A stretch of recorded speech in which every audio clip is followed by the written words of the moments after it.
How to recover deleted chats on Instagram. Hi guys, welcome back to our channel. This is Rose and without further ado, let's get started.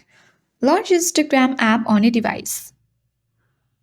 Make sure you sign in to your account. Navigate to profile icon at bottom right. Afterwards, choose the menu icon at top right corner of your screen.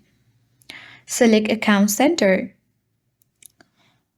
Scroll down, navigate to your information and permissions option and select download your information. Choose download or transfer information. Then choose your Instagram account. Tap next button. Tap on some of your information. Then check mark messages option. Select next button and tap download to device.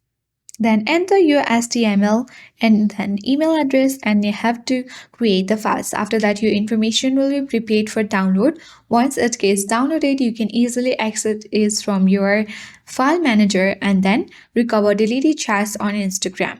I hope this guide was helpful. If it was, then do like, share, comment, and don't forget to subscribe. Thank you for watching and I will see you in the next video.